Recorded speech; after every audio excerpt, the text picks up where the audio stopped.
Hello, my friends. It's Tasha, and it's another day of Pagan November. Today is day 3, and the word is spice. I've been thinking a lot on this one. I've been going back and forth, and I decided to do a list of things that I like to do to kind of spice up my craft. Nothing I'm going to say is going to be new to you.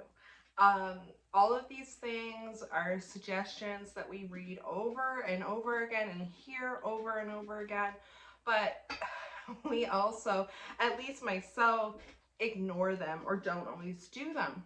So I think this video is going to serve as your little message from the universe to do something to kind of spice up your witchcraft or to spice up your craft. So I'm going to do it too, and I'm going to do more of these things, and a couple of these things I have done recently, but it's just about a friendly witchy reminder that we have to put work into our craft. We have to put work in it to keep it spicy. It's like a relationship.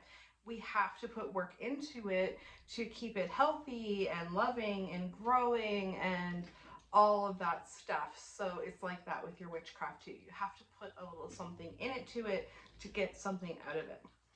It's amazing to read the books and to go online or watch videos or watch TikToks or whatever the kids are doing these days. But if you don't put it into practice, you're really missing out on such a huge facet of your witchy spiritual life. So you really should try to put something in practice. So I hope that this video inspires you to at least put one of these things into practice in your own witchcraft. So I've got my handy dandy notebook here, and let's go through what I wrote down. So the first thing I wrote down was group magic or magic with a friend. And what I meant by that is that I am someone who often, I'll just do my own stuff, my own spells or my own witchy crafts or rituals, and occasionally I forget like the importance and the magic of getting together with friends and other witchy people and doing something together. There really is a different experience, and I know not all of us have the ability to do witchcraft with other people, but if you do, if you have, a witchy brother or witchy sister or witchy friend in the community, family who are open, someone you know who's interested in witchcraft but they've only mentioned it in passing, well, maybe reach out to that person and just do something together, do something witchy together. It's been weird since COVID and everything, so getting together with people has been something that I haven't been doing for a long time, like a big group of people. And I just recently for Samhain decided, you know what, if you're a magical person in my life, I want to do a ritual with you. So I made a point this Samhain to really do rituals with multiple people and friends and people that I care about, and it really added spice, some pumpkin spice, if you will, into my path and into my witchcraft, because it was just amazing to be in circle with someone. I did one with a friend who I've known, she's like my witch sister. I've known her really my whole life at this point, and she's someone who taught me a lot about witchcraft when I was younger, and we did this beautiful Samhain ritual together. And I know if I would have just done my usual solo ritual, it would not have been the same. So go out and celebrate with others if you can, or online. There's other ways to do it nowadays, which is great.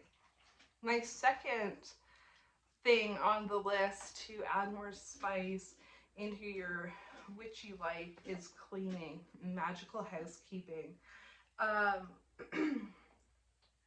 I know myself, when I think of spicy things, I definitely don't think about the mop bucket or dusting. But it's true what they say, that a clean canvas, a clean space can foster a creative mind. And sometimes, like, if we allow things to get too cluttered, and here I'm speaking, I'm a maximalist. I love things. This is my living room bookshelf.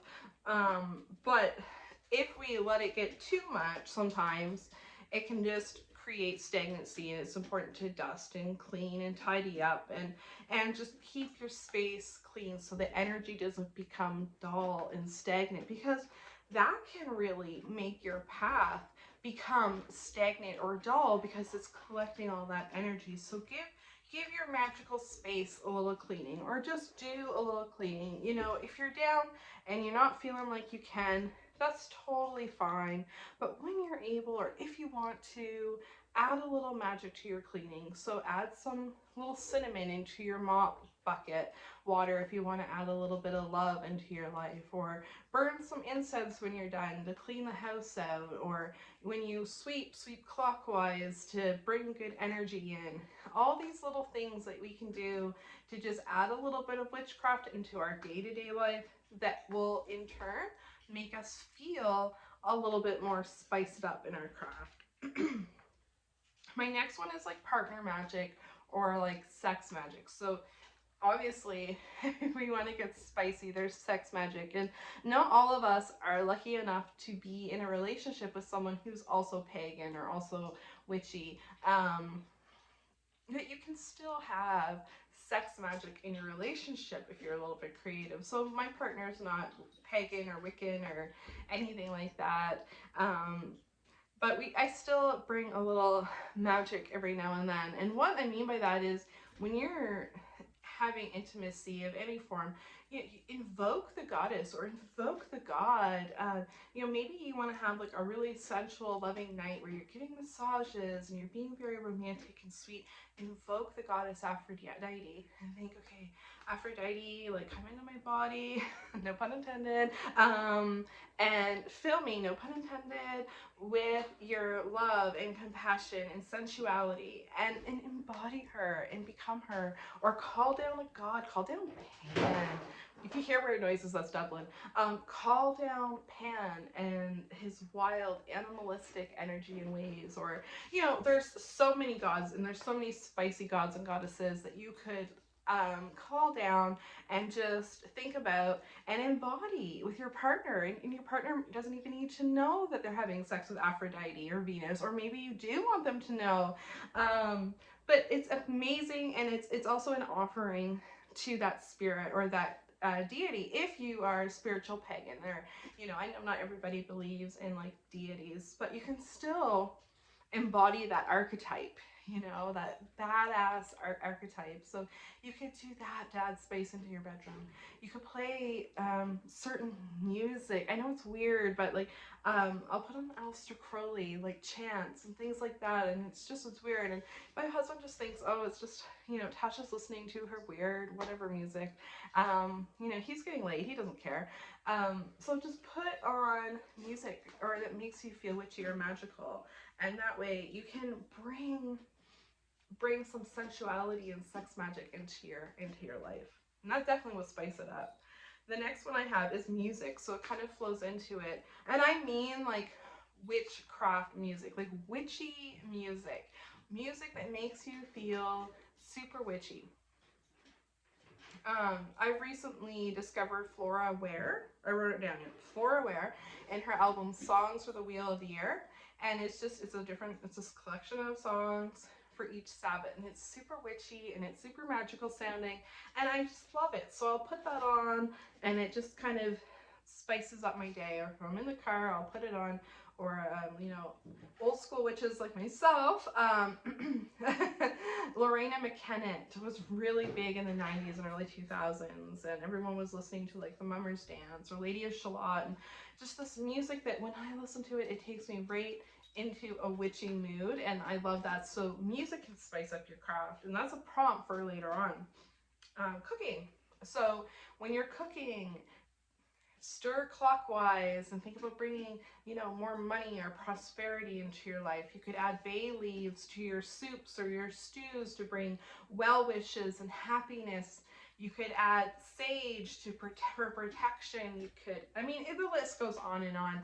All of our ingredients, if you're cooking with plant-based ingredients, are associated with different planets. So look up the different planets and what they embody, and then you could bring more of that into your life. And we'll use Venus as an example.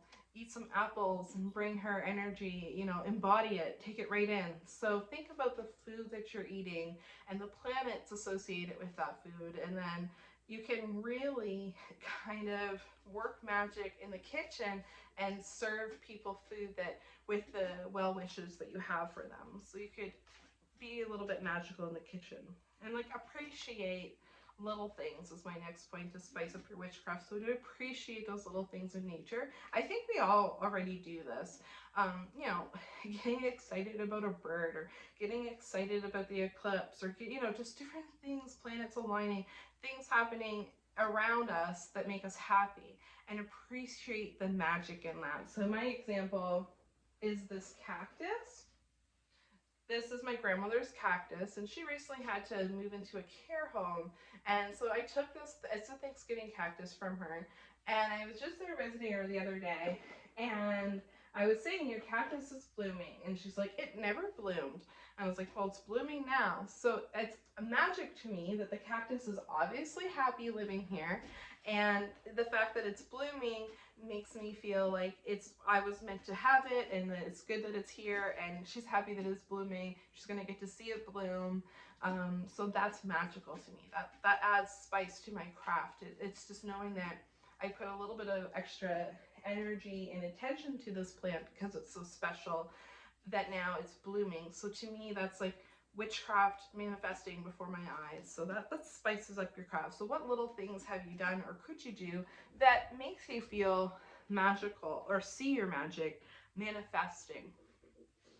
The last thing I have is embracing folk traditions. So like, oops, I hit this all the time. It wouldn't be a video if I didn't like smack you with my leg.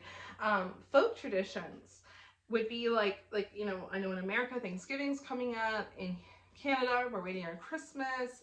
There'll be a lot of turkeys sacrificed, unfortunately, but there's the wishbone. And how many of us have done the wishbone as kids to make a wish if you got the bigger piece, or have wanted to do the wishbone and never had a chance? Well, take an opportunity to do that. That's magic. Take an opportunity to just do those little things. Like if you're peeling apples for your apple pie, try if you peel it all in one peel and you throw it behind you. Supposedly it'll show you the first initial, the person you, pardon me, the person that you're going to marry. All those little things like that our grandmothers kind of talk to you about, like superstitions and little things like that. You could do that to kind of add a little magic into your day. The Witch of Enchantment said in his video on candles about birthday candles and making a wish, and you know, that's like our everyday kind of folk traditions, and they're magical. So embrace those everyday little magical tidbits that come your way, and I think you'll find your craft to be a little bit more spicy.